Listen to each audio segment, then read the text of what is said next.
warahmatullahi wabarakatuh. Waalaikumsalam warahmatullahi wabarakatuh. Saya Aulia Nirmala Citasari dengan NPM 2413033 sebagai moderator untuk kelompok 11. Kelompok 11 perkenalkan dirinya masing-masing. Perkenalkan, nama saya Sinta Dwi Kusuma dengan NPM 24130016.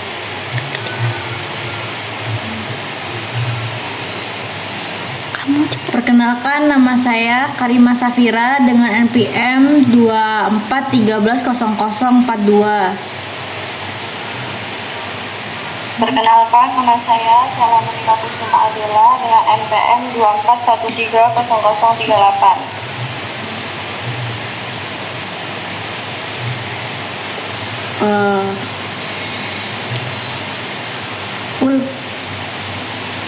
Ini langsung ya?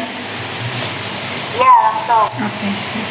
Nah, yang pertama itu ada pengertian evaluasi. Nah, di sini evaluasi adalah proses sistematis untuk mengumpulkan informasi yang berguna dalam menilai kualitas dan keberhasilan dalam layanan bimbingan dan konseling kelompok. Gibson dan Michel 2011 menyebutkan bahwa evaluasi sebagai penyediaan data objektif bagi pengambilan keputusan. Sedangkan Ari Kunto 2004 menjelaskan bahwa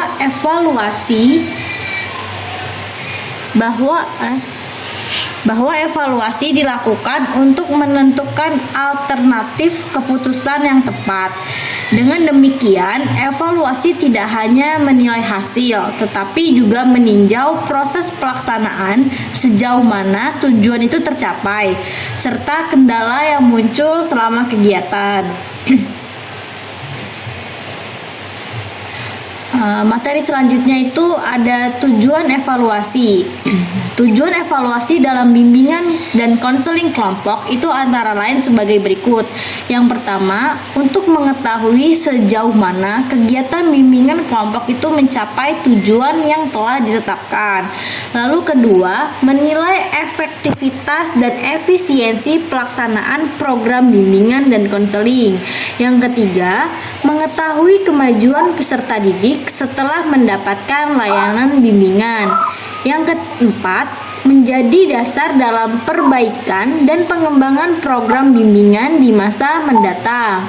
Kelima, yaitu mengetahui jenis layanan yang perlu ditingkatkan atau disesuaikan dengan kebutuhan peserta.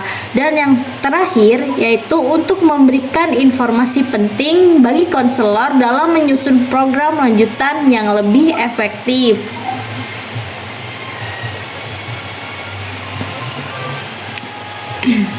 Selanjutnya itu ada fungsi evaluasi. Nah, menurut Prayitno dan Amti 2004 dan Nurihsan 2006 menyebutkan fungsi evaluasi dalam bimbingan dan konseling, yaitu yang pertama untuk mengetahui keberhasilan dan efektivitas layanan. Lalu yang kedua itu untuk menentukan tindak lanjut untuk perbaikan program. Yang ketiga untuk memberikan umpan balik bagi konselor dan peserta. Yang keempat menjamin akuntabilitas layanan. Kelima, menilai perubahan perilaku dan sikap peserta. Dan yang keenam, menjadi dasar penyusun kegiatan lanjutan.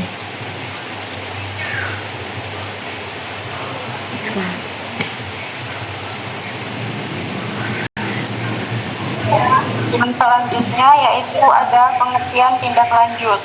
Tindak lanjut adalah langkah lanjutan setelah evaluasi yang bertujuan memperbaiki kekurangan, mengembangkan keberhasilan, dan menjaga kesinambungan hasil layanan bimbingan dan konseling. Menurut Kristiana DKK 2024, tindak lanjut merupakan penerapan hasil evaluasi dalam bentuk rekomendasi perbaikan, sedangkan Prayitno 2017 menekankan bahwa tindak lanjut membantu peserta mencapai perkembangan pribadi yang lebih optimal.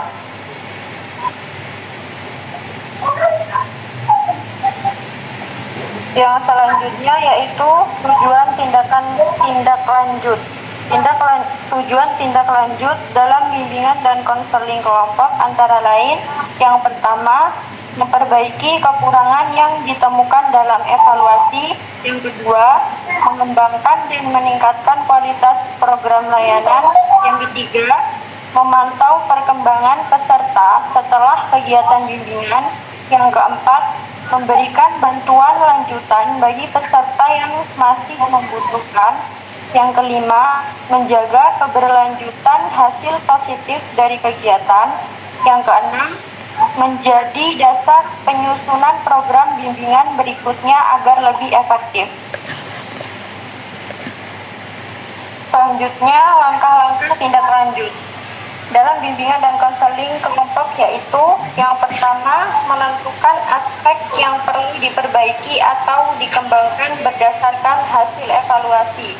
Yang kedua, menyusun ulang desain atau rencana program layanan bimbingan. Yang ketiga, melaksanakan kegiatan tindak lanjut sesuai kebutuhan dan waktu yang telah ditetapkan. Dan yang terakhir, melibatkan pihak terkait seperti guru, sekolah, atau orang tua untuk mendukung pelaksanaan.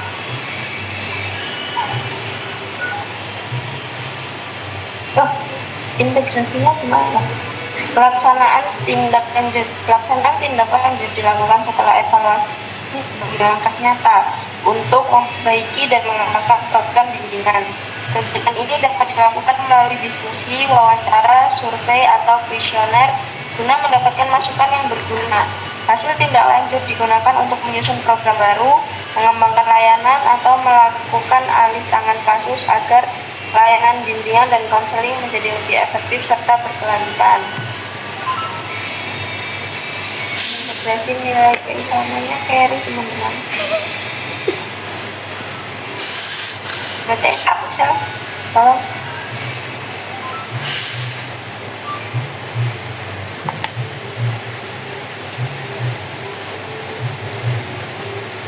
Siapa yang baca? Kamu.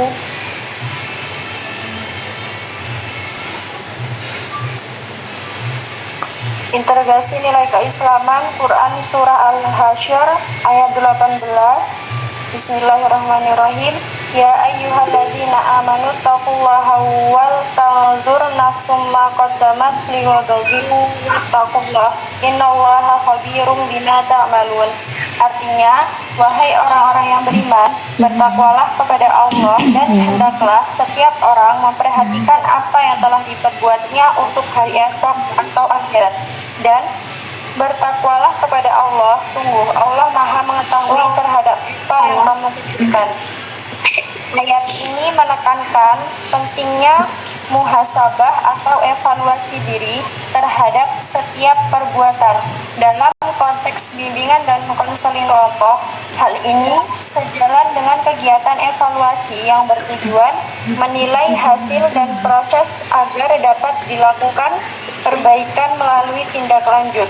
Dengan menerapkan nilai ini, konselor dan peserta diajak untuk selalu introspektif, bertanggung jawab, dan berupaya memperbaiki diri demi hasil bimbingan yang lebih baik. Baik, itu tadi presentasi dari kelompok 11. Jika ada yang ingin bertanya, silakan angkat tangan.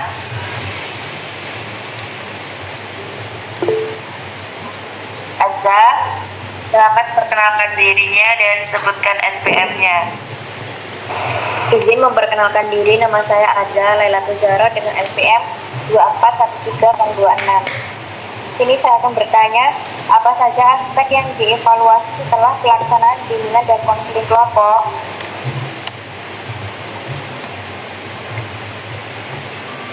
Mau berapa orang teman-teman bertanya? 2 boleh? Ada, kalau nggak ada ini. Tadi yang ingin bertanya.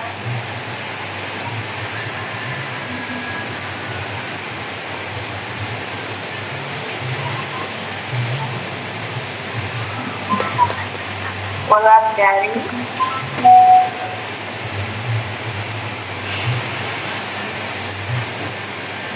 Baca.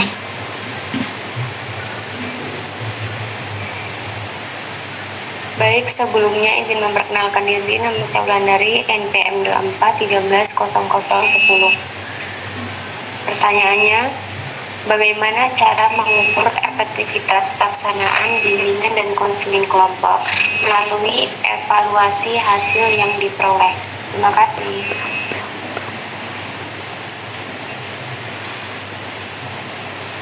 Baik teman-teman, izinkan untuk kelompok 11 mencari jawabannya terlebih dahulu dan dilanjutkan untuk kelompok 12 melakukan presentasi.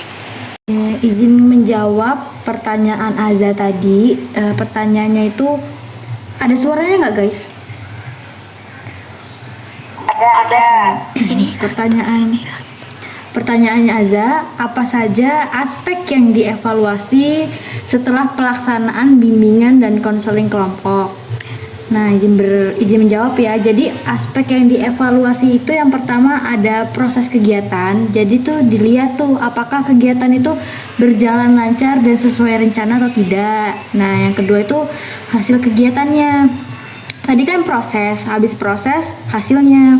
Apakah tujuan bimbingan itu tercapai dan ada perubahan positif atau enggak? Kayak misalnya setelah dia melakukan bimbingan itu tuh ada perubahan atau enggak gitu. Itu harus dievaluasi ya teman-teman. Terus yang ketiga tuh pesertanya. Nah, pasti kan dalam suatu bimbingan itu ada pesertanya. Nah, kira-kira peserta itu aktif nggak sih dalam melakukan sesi bimbingan, ikut berpartisipasi nggak sih atau misalnya pasif? Nah, kalau misalnya pesertanya itu pasif, itu kan pasti perlu ya dievaluasi lagi kenapa kira-kira peserta itu pasif gitu kan. Sedangkan dalam proses bimbingan itu kan perlunya interaksi gitu. Terus yang keempat, tadi yang ketiga itu ada peserta, yang keempat pastinya ada konselor atau pemimpin kelompok. Nah, di sini tuh kita menilai ya cara konselor atau pemimpin kelompok itu dalam mengarahkan dan membimbing kelompok itu benar atau enggak. Atau jangan sampai si pemimpin kelompok itu malah yang pasif gitu kan. Jadi nanti kalau pemimpin kelompoknya pasif, otomatis kan pesertanya juga ikut pasif gitu. Jadi harus sama-sama aktif gitu. Nah, terus kita juga mengevaluasi tindak lanjut gitu kan. Kira-kira itu perlu nggak sih tindak lanjut ke depannya gitu. Kalau misalnya dikiranya bimbingan itu sudah cukup, berarti ya sudah. Cuman kalau misalnya dalam proses itu tidak memuaskan atau kiranya masih ada yang kurang, itu pasti harus dievaluasi lagi. Begitu Aza. Gimana Aza? Cukup, terima kasih ya. Iya, kalau misalnya sekiranya ada teman-teman yang ingin menambahkan, boleh ya. Oke, terima kasih.